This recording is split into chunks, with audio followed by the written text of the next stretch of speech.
easement that the property owner wants to give us to protect a half acre of that field. By our maps, do you mean our tax maps also? Well, we're putting together a map of the historic sites, areas in this town, the assets. So I would love someday to have a map of all of that too as part of the planning department, but. Yeah, if we take the data, and we should take a look at all the easement property, conservation land that's out there, and put it as an overlay onto the maps online that we have, just as a quick reference. You could do pop it, just like a cemetery. And I went to a workshop yesterday, and there was somebody from another town, I think it was Hampton Falls, who said they had overlays of all the different historic sites, and actually they did it by 50-year intervals, so that the overlays showed the progression of the growth of the town and the different sites. I mean, it's a lot of work, but it would be a nice way to show some history in the community. When we talked to our consultant about putting together the easements for the conservation anyway, and getting that into the tax map as an overlay. Yeah. So. Yeah. And it'd just be another color on the zoning map, basically. Yeah. Points of interest. Yeah. What And they I have think here we that- already have it on some of the zoning maps. Exactly. The ones that have some easements, so we Yeah. didn't get it all on, but there are some that we know about that are on it right now. Good. Any more input from the public? Yes, I guess I If this is have. private property, why does the property owner have to go to the board to get it okay if it's private property and they wish? Because the Heritage Commission is a commission, we're part of the town, we're part of the planning and zoning department, and we can't accept an easement without a public hearing. It's part of the RSA that allowed the town to have a Heritage Commission. We can't just take it without the input of the town. Accept it. Right, accept it. Because the deed would then, the easement would be in It's the for the town's town, name. yeah, the town and the Heritage Commission. It will say that we'll oversee it. Oversee and- Any more comments, questions? Yes. I have a question on the taxes on that. Now that half acre is going to be taken out of that property. Is he going to be taxed on that half acre? It isn't really taken out, it's just an easement. Whoever owns that entire tract will also own that property. Okay. It's just if there's an easement, there may be some tax reduction, I don't know. I would think it'd be very small. It would be small on a half It's acre. all current use. Yeah. It's all Yeah. current Yeah, use. oh, right, we already looked at that, right, it's in Yeah. current use, so there'd be very little, there'd be More no so they tax. may be able to do a write-off on their income tax.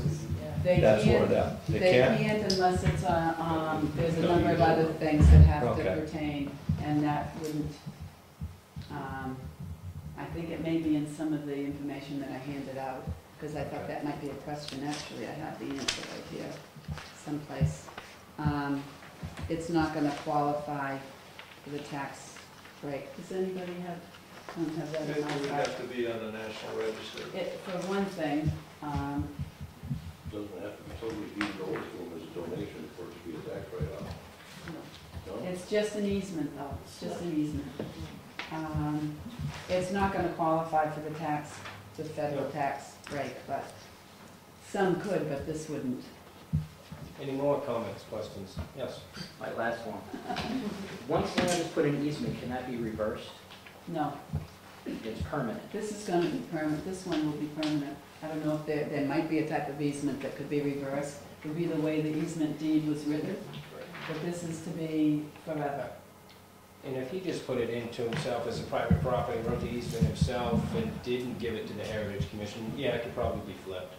But with you guys as the overseer, I doubt it would be. It could, but what I was saying is there might be some easements that only ran a certain period of time, Yeah. but this one is gonna be You in could do it. perpetuity. Right, you can do a term easement, that's what they call the other one, but this would be for forever. Yeah. Any more questions? All right, we'll close the Old Maids Tavern public hearing. Close the old mates down. Unfortunately, I wish it was still here. Yeah. Thank you. Motion, I'll make a motion. Second? all in favor? So it's to accept. Yes. Next we have the, Sorry, I'm just thinking about who's doing the deed, I mean, who's doing recording, the easement itself, who's writing up that easement? Rick? Is that, okay, that's what I wanted, is that something you need? Yeah, we, I think we had emails going back and forth. You suggested that we not send it to Rick. Right, until Until we're ready. after the I just didn't know if hearing you to had say- something already written up. We have, yes, we have a guide of what we'd like him to use, Okay, but we can't write draw deeds, so. right, all right, we'll talk about all right, next is 1 or 2 public hearings for the Conservation Commission. The first one is the area in the Union Meadows, the northern part of it, I guess, where the Branch River comes down into it. It's about 3,000 feet of marsh frontage. Dave?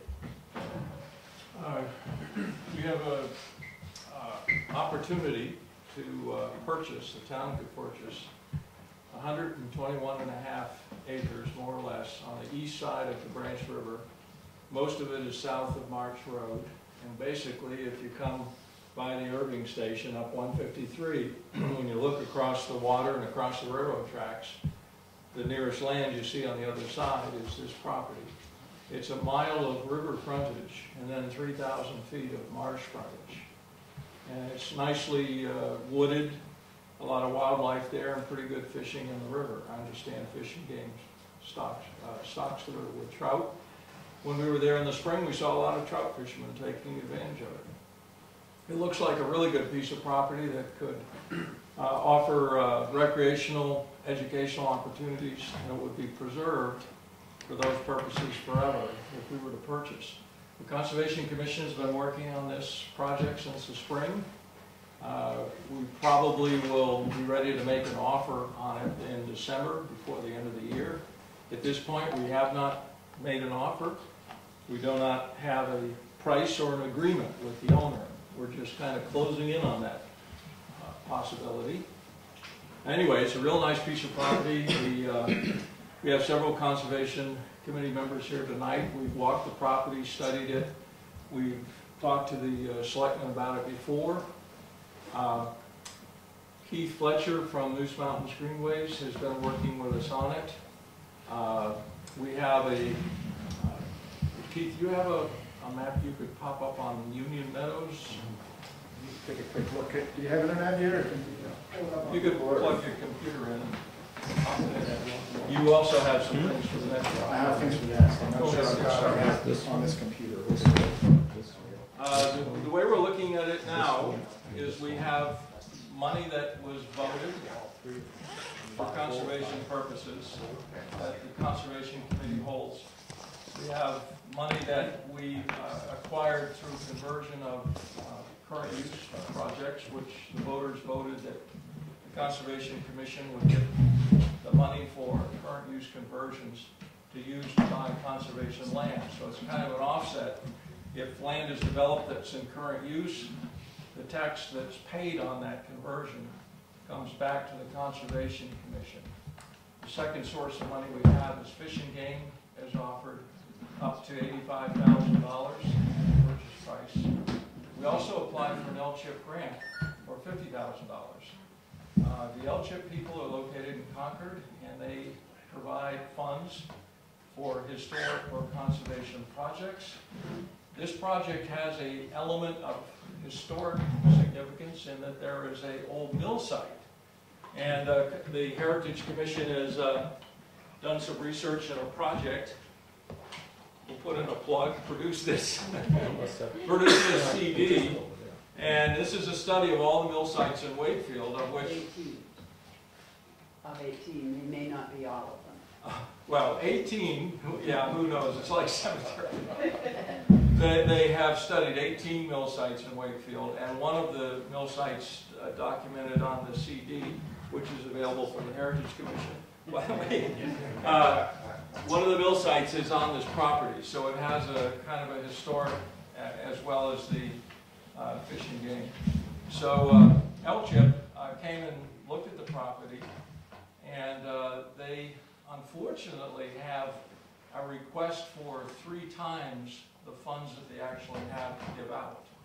So it's a competitive process to try to get that grant. If we're successful, we may get part of the 50,000, maybe we'll get the whole 50,000, we don't know yet. But we're asking for no taxpayer money, no tax increases, no warrant article, anything like that. It's money that we get from these two grant sources and money that we already have. If Keith can pull up a map, we can look at it. I may not have one on this computer, I'm sorry, I'm looking. All right. I have paper documents of it. So let's see if who can get a map out here first. While you're looking, are there any strings to use in the term to these grants? I'm sorry, can you identify yourself? Chris Allen. My name is Chris Allen. So I know there's a snowmobile trail that goes through that property. It's a pretty important north-south corridor. I don't think one goes through that property. One goes east and west through the property we already have.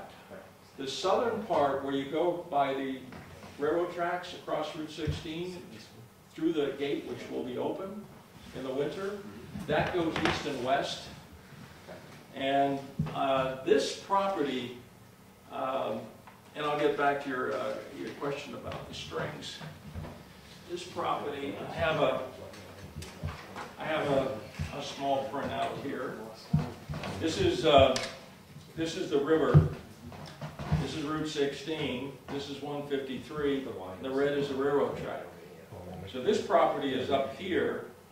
Now this is the property that we already have. So the snowmobile trail goes through here. Now there's a piece of property over here that is privately owned. And if someday we had some sort of an easement on that, it might be possible to link these properties. But the water actually separates the two. So what you have in this property is a kind of a dead-end peninsula. You wind up hitting the marsh. So at this point, we're not contemplating snowmobile trails. Okay, your question was about strings. There are conditions. The Fish and Game money is federal money that comes from the tax when you buy ammunition and sporting goods. When they give us that money, they have conditions on the use. They want it primarily for wildlife and fishing and hunting. They don't want things that are going to disturb the wildlife or drive wildlife away. So one of their conditions is no wheeled motorized vehicles, no camping, no structures, no improvements. It's supposed to be left pretty much as it is. Now, we're dealing with Rich Cook from Concord, who is the land agent for Fish and Game. And we have talked to him about possibly having the scouts or other youth groups use this property for camping. Normally, camping is excluded. And he has put into the easement 3 weekends a year that youth groups could use it. Now, they can use it all day long, but these properties that Fish and Game provides the funding for normally does not allow camping over at all. So this is what we own right now. This is where the gate is. We have an easement on these properties, on these two. So this is the shore, but the water goes way over here into this property. So the property we're looking at comes down here, has a peninsula. This used to be called Union Pond before the water was raised, and it comes down to a nice point here. This is all grassy marsh, and there's a couple islands out there. So it goes all the way up to Marsh Road, all the way down the river, and of course there's some open water out here too. So there are the strings attached that we only negotiated 3 weekends of youth camping. You could use snowmobiles, but right now it's just a dead-end peninsula. Like I said, if this property somehow we had permission to go through here, it might connect and make sense to have snowmobiles through there. But at right now, there wouldn't be much of a point. You just go down and turn around and come back, unless you go across water. Any other questions?